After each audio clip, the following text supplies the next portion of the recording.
Assalamu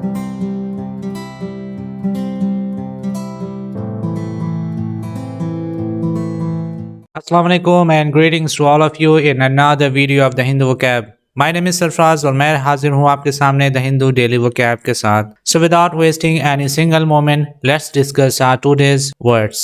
आज की vocab में हमारा जो सबसे पहला वर्ड है वो है B in the soup.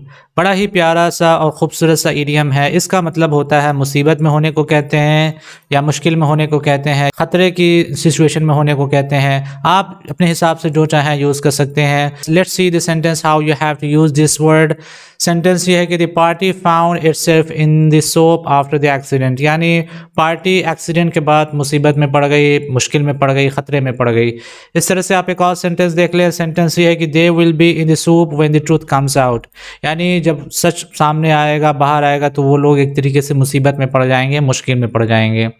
Synonyms के तौर पे आप इन ट्रबल यूज़ कर सकते हैं, इन प्रॉब्लम यूज़ कर सकते हैं, इन पेरिल यूज़ कर सकते हैं. आप इनमें से जो चाहें यूज़ कर सकते हैं. They are all substitutes for be in the soup. Next word is rebuff. Rebuff का मतलब होता है इनकार करने को कहते हैं या रिजेक्ट करने को कहते हैं, या आप किसी चीज़ को मुस्तरद करने के लिए इस वर्ड को यूज़ किया जाता है. आप अपने हिसाब से एज पर योर विश आप जो चाहें यूज़ कर सकते हैं. आप सेंटेंस देख लें how you have to use this word. Sentence ये है कि the minister rebuffed media's claim, यानी मिनिस्टर ने मीडिया के क्लेम को बिल्कुल भी रिजेक्ट कर दिया, उसको इनकार कर दिया, उसको मुस्तरद कर दिया. इस तरह से आप एक और सेंटेंस देख लें. सेंटेंस ये है कि the company rebuffed the claim of fraud, यानी कंपनी ने फ्रॉड का जो क्लेम था उसको उसने मुस्तरद कर दिया, उसका इनकार कर दिया, उसको रिजेक्ट कर दिया. सिनोनिम्स के तौर पे आप रिफ्यूज़ यूज़ कर सकते हैं, रिजेक्ट यूज़ कर सकते हैं, डिक्लाइन यूज़ कर सकते हैं. एज पर यू विश आप जो चाहें यूज़ कर सकते हैं. They are all close words, they are all synonyms for rebuff. Next word is also a very beautiful idiom, on last legs. इसका मतलब होता है मौत के कगार पे या फिर आखिर में या एकदम से किसी आखिरी पड़ाव पे बोलने के लिए इस वर्ड को यूज़ किया जाता है. आप अपने सहूलियत से हिसाब से जो चीज़ें यूज़ कर सकते हैं. इसके अलावा आप यूँ भी कहें कि किसी चीज़ का रिलेवेंस अगर ख़त्म हो गया है तो वहाँ पे भी इस वर्ड को यूज़ कर सकते हैं. आप अपने सहूलियत से जो चाहें यूज़ कर सकते हैं. So let's see the sentence how you have to use this word.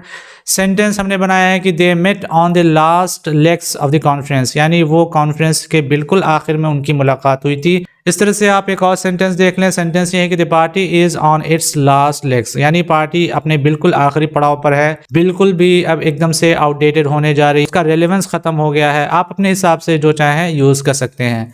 Synonyms के तौर पे आप एट डेथ्स डोर यूज़ कर सकते हैं, आउटडेटेड यूज़ कर सकते हैं, डाइंग यूज़ कर सकते हैं. आप इनमें से जो चाहें यूज़ कर सकते हैं as per your wish and as per your convenience.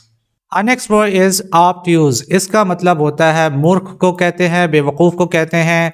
इसको आप एज एन एडजेक्टिव भी यूज़ कर सकते हैं और एज अ नाउन भी यूज़ कर सकते हैं. अपनी सहूलियत के हिसाब से आप जो चाहें यूज़ कर सकते हैं. आप इसको सेंटेंस से देख लें how you have to use this sentence. Sentence ये है कि your brother is an obtuse, यानी तुम्हारा भाई बिल्कुल मूर्ख है, वो बेवकूफ़ है. इस तरह से आप एक और सेंटेंस देख लें. सेंटेंस ये है कि the company will rebuff this obtuse idea, यानी कंपनी इस बेवकूफ़ और एक मूर्ख आइडिया को बिल्कुल भी रिजेक्ट कर देगी, उसको इनकार कर देगी, उसको रिजेक्ट कर देगी. सिनोनिम्स के तौर पे आप डम्ब यूज़ कर सकते हैं, स्टूपिड यूज़ कर सकते हैं, इनसेंसिटिव यूज़ कर सकते हैं. आप अपने हिसाब से जो चाहें यूज़ कर सकते हैं. There is no issue.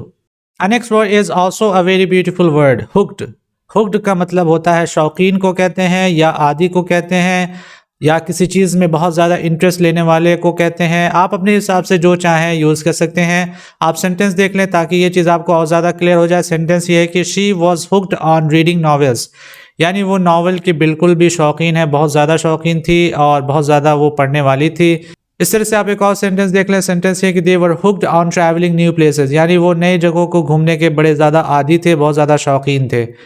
Synonyms के तौर पे आप ईगर यूज़ कर सकते हैं, कीन यूज़ कर सकते हैं, इनैमर्ड चाहें तो यूज़ कर सकते हैं. They are all close words for hooked. So आज के वो कैब में बस इतना ही. कल फिर हाजिर होते हैं नए वर्ड्स के साथ. तब तक के लिए गुड बाय.